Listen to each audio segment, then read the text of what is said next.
तो दोस्तों आज की इस वीडियो में हम इंग्लिश ग्रामर के एक इम्पोर्टेंट टॉपिक को कवर करेंगे जो है आपका कोजेटिव वर्ब। यदि आपको कोजेटिव वर्ब नहीं आता है तो समझ लीजिए आप आधी इंग्लिश मतलब बोलते ही नहीं है, क्योंकि यदि आपको कोजेटिव वर्ब आएंगे तो आप अच्छे से जो आपकी डेली लाइफ की इंग्लिश है उसे बोलोगे। तो चलिए वीडियो को शुरू करते हैं और वीडियो को लास्ट तक देखना। ये लगा लो अगर आज आपने ये 5 वर्ड सीख लिए तो आपने आधी स्पोकन इंग्लिश कवर कर ली। बिना इनके हम डेली बातचीत नहीं कर सकते। तो चलिए देखते हैं कौन कौन से वर्ड और किस तरह से हम इनका यूज करते हैं। तो देखिए सबसे पहला वर्ड है लेट। लेट का मतलब होता है दिया जाता है। अब यहाँ पर किसी चीज को देने की बात नहीं हो रही, बल्कि किसी काम को करने दिया जाता है, ये वाली बात हो रही है कि भाई मैं तुम्हें आने देता हूं या फिर तुम किसी को कुछ कार्य करने देते हो। तो इस तरह के जो सेंटेंसेस होते हैं उनको आपको बोलने के लिए इंग्लिश में लेट का यूज करना पड़ेगा। जैसे कि वह मुझे खाने देता है, वह मुझे टीवी देखने देता है, वह मुझे इंटरनेट चलाने देता है। तो यहाँ पर क्या है, हम किसी को कोई कार्य करने देते हैं या फिर कोई हमें कुछ कार्य करने देता है। तो इस वाले सेंटेंस को बनाने के लिए आपको यूज करना पड़ेगा लेट का। इसका मतलब यह है कि किसी व्यक्ति का किसी चीज पर अधिकार होता है और जब वो चाहे तब किसी को करने देता है और नहीं करने देता है। इसमें आपके नेगेटिव और जो आपके सिंपल सेंटेंसेस होते हैं सब कुछ लेट के द्वारा ही बन जाएंगे। सिर्फ इसमें आपको नोट को लगाने की जरूरत है। स्ट्रक्चर देखिए, स्ट्रक्चर में आपको सबसे पहले सब्जेक्ट लिखना है, उसके बाद लेट का यूज करना है और उसके बाद आपको ऑब्जेक्टिव केस का यूज करना है, यानी कि मी, अस, हिम, हर, ये आपके ऑब्जेक्टिव केस है और जो है आपके आई, ही, सी, ये आपके सब्जेक्टिव केस होते हैं। उसके बाद आपको लगानी है वर्ब, यानी कि जिस कार्य को करने देता है। उसके बाद आपके अदर वर्ड्स आ जाएंगे। अब देखिए यहाँ पर जो लेट है इसकी कोई भी चेंज जो है फॉर्म चेंज नहीं होगी, यहाँ पर लेट का लेट ही रहेगा। तो चलिए देखते हैं लेट के कुछ एग्जाम्पल्स। उसे पढ़ने दो, तो देखिए इसकी इंग्लिश कैसे बनेगी, लेट हिम स्टडी, मतलब उसे पढ़ने दो, मतलब किसी को कुछ कार्य करने दो। नेक्स्ट देखिए, हमें अंदर आने दो या फिर हमको अंदर आने दो, तो कैसे बोलोगे, लेट अस कम इन, इस तरह से। नेक्स्ट है उन्हें सच देखने दो, तो let them see the truth, उन्हें सच देखने दो, let them see the truth, तो इस तरह से बोलोगे। नेक्स्ट है हमको खरीदने दो, मतलब लेट अस बाय, तो इस तरह से कुछ कार्य करने दो। उन सब में आपको यूज करना है लेट का। वैसे तो इसके बहुत सारे यूजेस हैं।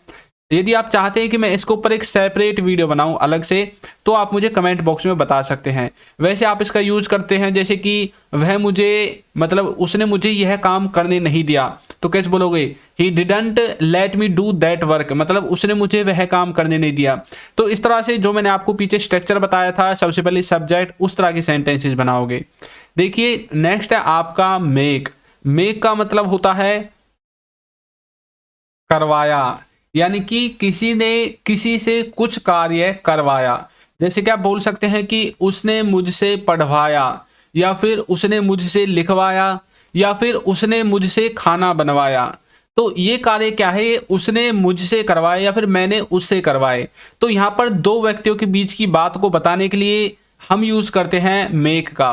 वैसे तो मेक का आप बचपन से पढ़ते आए हैं, इसका यूज होता है कोई चीज बनाना, जैसे कि खाना बनाना या फिर कुछ और चीज बनाना, तो वहां पर आपको मेक का यूज करना पड़ता है।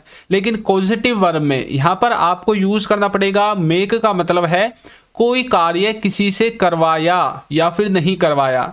अब देखिए स्ट्रक्चर, स्ट्रक्चर में सबसे पहले सब्जेक्ट आएगा, उसके बाद हेल्पिंग वर्ब आएगी और उसके बाद आपको मेक का यूज करना है। उसके बाद फिर से आपको ऑब्जेक्टिव केस का यूज करना है, हिम और हर का। उसके बाद जो वर्ब की फर्स्ट फॉर्म है वो आ जाएगी और सबसे लास्ट में आपका ऑब्जेक्ट आ जाएगा। यहाँ पर देखिए जो मेक है वो आपके सेंटेंस के अकॉर्डिंग, यानी कि जिस भी टेंस में आप अपने सेंटेंस को बनाओगे उस सेंटेंस और सब्जेक्ट इन दोनों के अकॉर्डिंग चेंज होता रहेगा। कहीं पर मेक ही रहेगा, कहीं पर मेड बन जाएगा, कहीं पर मेकिंग बन जाएगा और कहीं पर मेक्स बन जाएगा। अब आप जानते हैं मेकिंग कहाँ पर होता है, कंटिन्यूअस टेंस में यूज होता है। मेक्स आपका यूज होता है थर्ड पर्सन सिंगुलर के साथ, मेड आपका यूज होता है आपके पास्ट वाले सेंटेंसेस में, और मेक का यूज आप प्रेजेंट में करते हैं।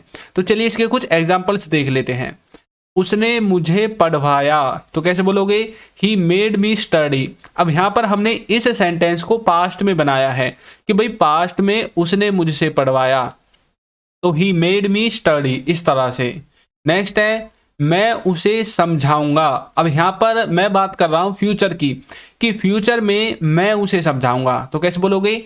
I will make him understand, मतलब फ्यूचर में मैं उसे समझाऊंगा, I will make him understand.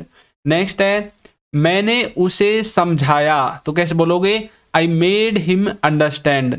तो इस तरह से आपको मेक को कहीं पर मेक ही रहने देना है, कहीं पर मेड बनाने देना है। जैसा कि आपका सेंटेंस है, जिस टेंस में आप सेंटेंस को बनाओगे उसी टेंस के अकॉर्डिंग, सेंटेंस के अकॉर्डिंग आपको मेक का जो रूप है वो चेंज करते रहना है। नेक्स्ट है उसने हमें दिखवाया, तो कैसे बोलोगे? He made me watch. तो किसी ने किसी से कुछ करवाया, उस सेंटेंस को बनाने के लिए आपको यूज करना पड़ेगा मेक का। तो मेक आपके अच्छे से समझ में आ गया होगा। तो चलिए नेक्स्ट देखते हैं। नेक्स्ट है हमारा गेट। गेट का मतलब होता है कुछ करवा दूंगा या फिर कुछ करवाना। देखिए मेक में बात हुई थी दो पर्सन के बीच में कि भाई या तो मैं या फिर तुम, मतलब तुमने मुझसे कुछ करवाया या फिर मैंने आपसे कुछ करवाया। यहां पर हमने लगाया मेक का। लेकिन जो गेट है इसमें ना तो मैं कुछ करूंगा ना तुम कुछ करोगे, बल्कि कोई थर्ड पर्सन कुछ करेगा। हम थर्ड पर्सन के बारे में आपस में बातचीत करेंगे कि भाई मैं तुम्हें पिटवा दूंगा या फिर मैं खाना बनवा दूंगा। अब मैं आपसे बात कर रहा हूं कि मैं वीडियो बनवा दूंगा, मतलब मैं आपको बता रहा हूं कि मैं वीडियो बनवा दूंगा, मतलब ना तो मैं वीडियो बनाऊंगा ना आप वीडियो बनाओगे, क्योंकि मैंने बोला मैं वीडियो बनवा दूंगा, मतलब कोई तीसरा थर्ड पर्सन ही वीडियो को बनाएगा। जैसे कि मैंने बोला कि मैं भिजवा दूंगा, मतलब मैं आपसे बोल रहा हूं कि भाई मैं भिजवा दूंगा। तो इस तरह से देखना। अब आपको मैं इसका स्ट्रक्चर बता देता हूं, उसके बाद हम तो देखिए इसका जो स्ट्रक्चर है, इसके स्ट्रक्चर में आपको यूज करना है सबसे पहले सब्जेक्ट का, उसके बाद आपको हेल्पिंग वर्ब लगानी है यदि आपके सेंटेंस में है, तो उसके बाद आपको गेट का यूज करना है, और उसके बाद वर्ब की थर्ड फॉर्म का आपको यूज कर देना है। अब जो वर्ब की थर्ड फॉर्म है, इससे पहले कई बार आपको अपने उस ऑब्जेक्ट को लिखने की जरूरत पड़ जाती है जिसके बारे में आप बात कर रहे हैं। अब यहाँ पर देखिए ये जो गेट है, इसके स्थान पर आप गेट, गॉट, गेट्स और गेटिंग, इनमें से किसी का भी यूज कर सकते हैं अपने टेंस, सेंटेंस और अपने सब्जेक्ट के अकॉर्डिंग। तो चलिए देखते हैं इसके कुछ एग्जांपल्स और अच्छे से समझते हैं। उससे पहले मैं आपको बता दूं, यदि अभी तक आपने हमारी ई बुक को बाय नहीं किया है तो इसका लिंक आपको डिस्क्रिप्शन बॉक्स में मिल जाएगा, वहां से जाकर आप इसे बाय कर सकते हैं। और ये पीडीएफ है, कभी आप इसे सोचने लगो कि हमारे एड्रेस पर आएगी, यह एड्रेस पर नहीं आएगी, यह पीडीएफ है। तो चलिए देखते हैं। तो देखिए गेट के एग्जाम्पल देखते हैं। मैं खाना बनवा रहा हूं, मतलब मैं कुछ कार्य करवा रहा हूं। तो देखिए इसकी जो इंग्लिश है वो क्या बनेगी? I am getting food cooked. अब यहां पर देखिए मैं खाना बनवा रहा हूं, भाई मैं आपसे बोल रहा हूं कि आपका मेरे पास फोन आया, भाई तुम क्या कर रहे हो, तो आप बोल रहे हो, यानी कि मैं आपसे बोल रहा हूं कि भाई मैं खाना बनवा रहा हूं। तो खाने को ना तो मैं बना रहा हूं और ना आप बना रहे हो, तो खाने को कोई थर्ड पर्सन बना रहा है। तो I am getting food cooked, इस तरह से। नेक्स्ट है वो सामान भिजवा रहा है, मतलब ना तो वो सामान भेजेगा और ना मैं, मतलब ना तो वो ला रहा है सामान को और ना मैं लाऊंगा, मतलब वो किसी थर्ड पर्सन से सामान को भिजवा रहा है। तो कैसे बोलोगे? He is getting goods Saint. तो इस तरह से कोई कुछ कार्य किसी से करवा रहा है, उस वाले सेंस में आपको इसे यूज करना है, मतलब कंटिन्यूअस टेंस की तरह गेटिंग का यूज करना है गेट के स्थान पर, क्योंकि मैंने आपको बताया था कि गेट को आपको अलग अलग टेंस के अनुसार चेंज करना है, कहीं पर गेट, कहीं पर गोट, कहीं पर गेटिंग, कहीं पर गेट्स। नेक्स्ट देखिए मैंने पत्र लिखवाया। अब यहां पर ये पास्ट की तरफ चला गया कि ये है पास्ट का इंडेफिनिट, भाई मैंने पत्र लिखवाया, तो कैसे बोलोगे? I got the letter written, मैंने पत्र लिखवाया, I got the letter written.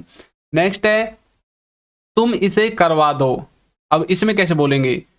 You get it done, तुम इसे करवा दो, यू गेट इट डन। तो इस तरह से मतलब कुछ किसी से करवाया, यानी कि किसी थर्ड पर्सन से आप जब किसी काम को करवाओगे पास्ट में, फ्यूचर में, प्रेजेंट में, कभी भी, तब वहाँ पर आपको गेट का यूज़ करना है। गेट के भी एक बहुत सारे यूजेस हैं, यदि आपको वो भी चाहिए तो आप मुझे कमेंट बॉक्स में बता सकते हैं। नेक्स्ट देखिए, नेक्स्ट है आपका हेल्प। हेल्प का मतलब आप जानते हैं, इसका मतलब होता है मदद या फिर सहायता करना। अब मदद कोई भी कर सकता है, मैं आपकी मदद कर सकता हूँ, या फिर कोई ऐसी वस्तु है जो हमारी मदद कर रही है कुछ चीज़ सीखने के लिए, तो वहाँ पर किसी की सहायता या मदद के लिए हमें यूज़ करना है हेल्प का।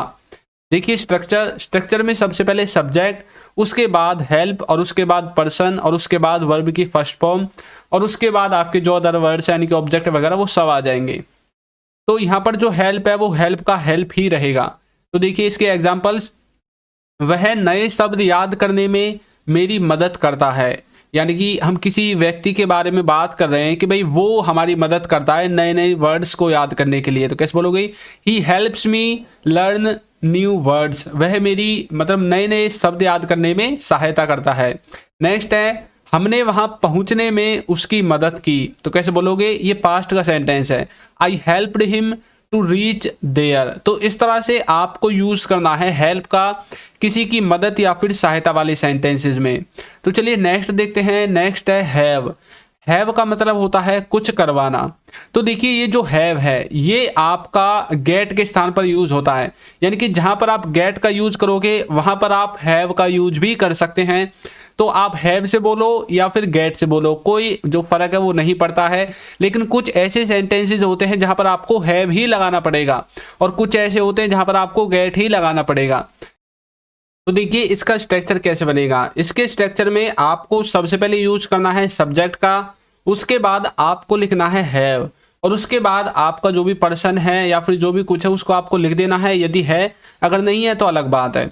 उसके बाद आपको वर्ब की थर्ड फॉर्म लगा देनी है। अब देखिए कई बार ऐसा होता है ये जो पर्सन लिखा हुआ है इसके स्थान पर आपको ऑब्जेक्ट को लिखने की जरूरत पड़ जाती है। तो चलिए मैं आपको आगे बताऊंगा। तो यहाँ पर देखिए ये जो हैव है ये आपका हैव और हैड दोनों में बदल सकता है, यानी कि प्रेजेंट में हैव और पास्ट वाली सेंटेंसेज में आपको हैड का यूज करना है। और यहाँ पर देखिए ये जो है हैव, मैंने आपको बताया था इसके स्थान पर आप गेट और गॉट इन दोनों में से भी किसी एक का यूज कर सकते हैं।